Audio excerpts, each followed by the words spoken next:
Assalamualaikum warahmatullahi wabarakatuh. Alhamdulillahirabbil alamin. Puji syukur kita ucapkan kehadiran Allah Subhanahu wa taala sehingga kita dapat melaksanakan kegiatan kita pada hari ini. Yang terhormat kepada Ibu Roza Lesmana SIP MSI sebagai dosen pembimbing 1 dan Bapak Muhammad Ihsan Kabullah SIP MPA sebagai dosen pembimbing kedua. Selanjutnya yang terhormat Bapak Dr.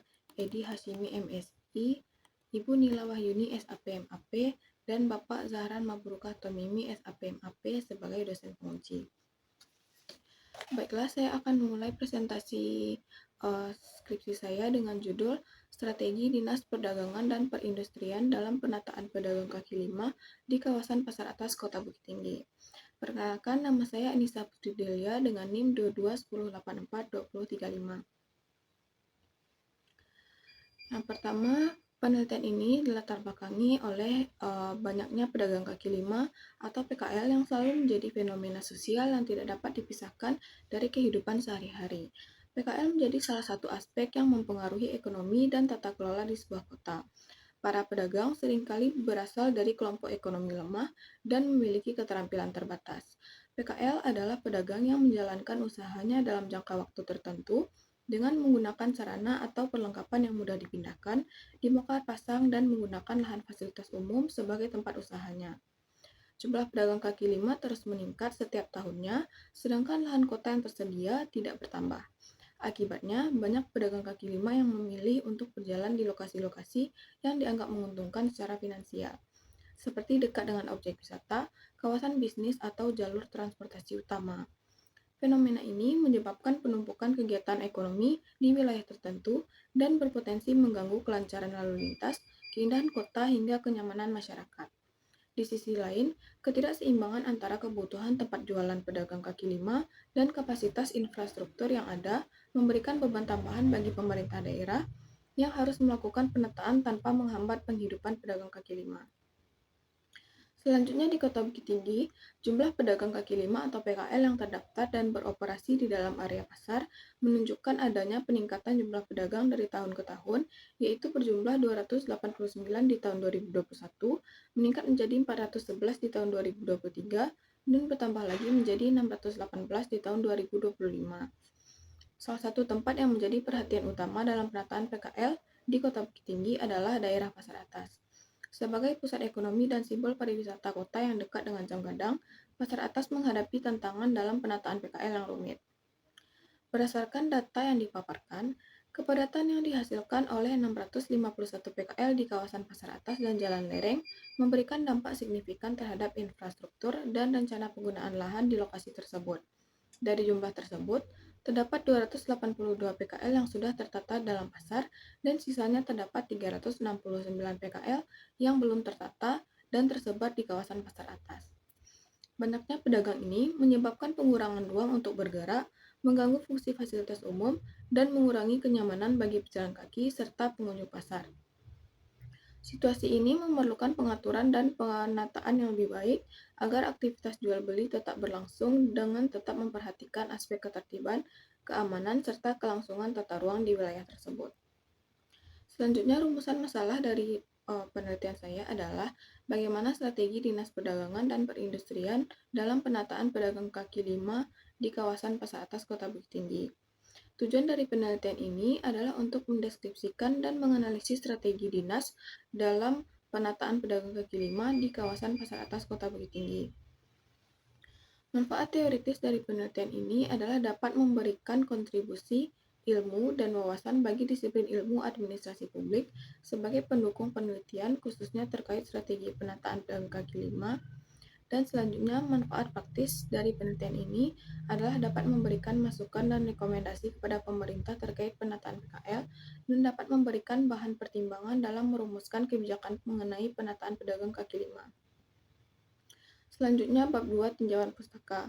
Menggunakan studi penelitian relevan oleh yang pertama Silvi Septiani, Tuah Nur, dan Dian Purwanti dengan judul Strategi Dinas Koperasi, UMKM, Perdagangan dan Perindustrian dalam Penataan Pedagang Kaki Lima di Jalan Kapten Harun Kabir, Kota Sukabumi pada tahun 2019. Yang kedua, penelitian oleh Fitri S. Kasim dan Selviana Ermanan dengan judul Strategi Pemerintah dalam Penertiban dan Penataan Pedagang Kaki Lima di Pasar Susumbolan Kabupaten Toli-Toli pada tahun 2022. Yang ketiga, penelitian oleh Vika Farida Nur Alia, Mayasari dan Karyana Fibriantin dengan judul Manajemen Strategi Penataan Pedagang Kaki Lima di Pasar Cikampek Kabupaten Karawang pada tahun 2020. Dan selanjutnya penelitian oleh Sheila Luki Oktaviani dan Ardiana Yuli Puspitasari dengan judul Studi Literatur Penataan dan Pemberdayaan Sektor Informal Pedagang Kaki Lima pada tahun 2021. Teori penelitian yang digunakan dalam penelitian ini adalah teori strategi oleh Richard P. Rummel, di mana menurut Rummel, strategi yang baik berkaitan dengan cara memanfaatkan keunggulan dan menggunakannya dengan bijak untuk membangun keuntungan dalam persaingan. Konsep good strategy menyoroti kemampuan suatu organisasi untuk fokus pada masalah utama yang dihadapi sehingga harus merumuskan tindakan yang tepat dan efektif. Teori ini menekankan bahwa sebuah strategi yang baik dimulai dengan mendiagnosis permasalahan yang ada, diikuti dengan penetapan kebijakan yang menjadi panduan untuk menyelesaikan masalah, dan diimplementasikan melalui tindakan yang terkoordinasi secara nyata. Menurut Rummel, terdapat 3 elemen fundamental yang terhubung, yaitu yang pertama diagnosis, yang kedua kebijakan penuntun, dan yang ketiga tindakan koheren. Skema pemikiran yang digunakan dalam penelitian ini dapat dilihat dalam PPT tersebut. Kemudian definisi konsep yang digunakan yaitu yang pertama, strategi merupakan sebuah upaya yang dimiliki oleh anggota organisasi untuk mencapai tujuan yang telah ditentukan lewat perencanaan yang baik. Yang kedua, pedagang kaki lima atau PKL adalah pedagang atau penjual yang menjajakan dagangan mereka dengan menggunakan gerobak dan berjualan di pinggir jalan. Yang ketiga, penataan PKL adalah langkah pemerintah atau pihak berwenang dalam mengatur dan menata aktivitas PKL agar sesuai dengan peraturan terkait penggunaan ruang publik, ketertiban, dan keindahan lingkungan. Selanjutnya, definisi operasional dari strategi ini adalah yang pertama, variabel diagnosis dengan indikator situasi dan tantangan. Yang kedua, variabel kebijakan penuntun dengan indikator metode dan keunggulan. Dan yang ketiga, variabel tindakan koheren dengan indikator langkah-langkah dan koordinasi. Selanjutnya, metode penelitian yang digunakan dalam penelitian ini adalah pendekatan kualitatif deskriptif. Teknik pengumpulan data yang digunakan dalam penelitian ini yang pertama wawancara, dokumentasi, dan observasi. Teknik pemilihan informan yang digunakan dalam penelitian ini adalah teknik purposive sampling, di mana pemilihan informan berdasarkan karakteristik dan tujuan tersendiri yang telah ditentukan. Dalam penelitian ini, peneliti berperan sebagai instrumen utama dikarenakan peneliti terlibat secara langsung dalam pengumpulan informasi dan menganalisis hingga penarikan kesimpulan. Proses penelitian dilakukan dengan melakukan pengamatan terkait fenomena, lalu melakukan wawancara awal hingga mengumpulkan data sesuai penelitian. Unit analisis yang diteliti dalam penelitian ini adalah lembaga, yaitu Dinas Perdagangan dan Perindustrian Kota Bukit Tinggi. Teknik analisis data yang digunakan adalah reduksi data, penyajian data, dan penarikan kesimpulan. Teknik keabsahan data yang digunakan adalah triangulasi sumber. Selanjutnya, bab 4, deskripsi lokasi penelitian, di mana Kota Bukit Tinggi adalah salah satu daerah di Provinsi Sumatera Barat yang terkenal sebagai destinasi wisata dan pusat perdagangan di kawasan tengah Sumatera. Lokasi total Bukit Tinggi mencapai 24.839 km² dan terdiri dari 3 kecamatan, yaitu Kecamatan Mendiangin Kota Selayan, Kecamatan Gubuk Panjang, dan Kecamatan Aurbirogo Tigobaleh, serta memiliki 24 kelurahan.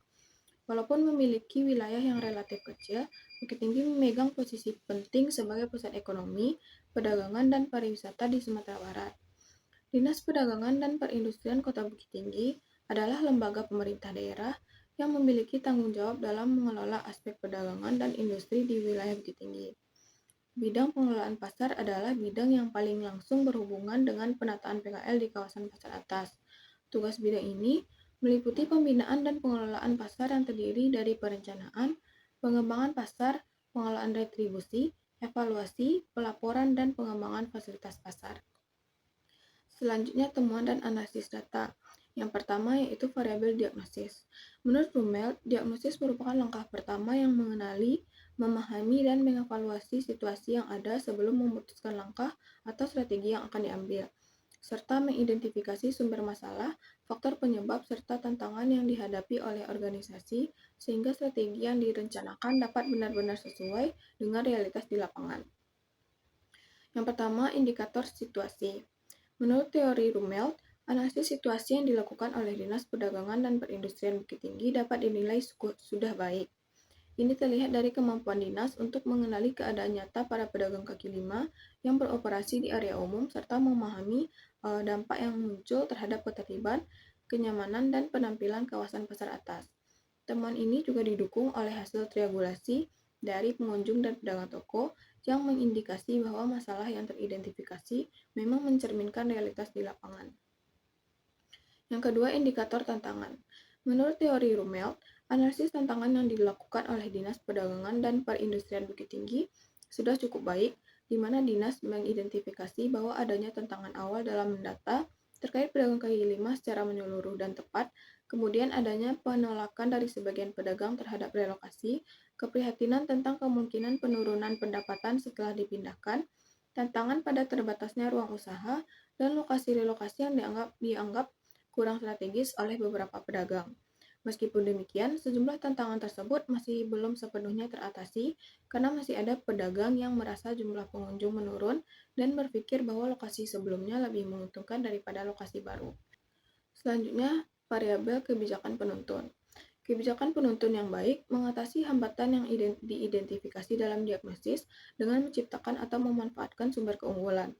Dalam konteks kebijakan penuntun, metode berfungsi sebagai arah atau kerangka tindakan yang menjelaskan bagaimana suatu masalah akan ditangani tanpa harus menguraikan langkah-langkah teknis secara rinci.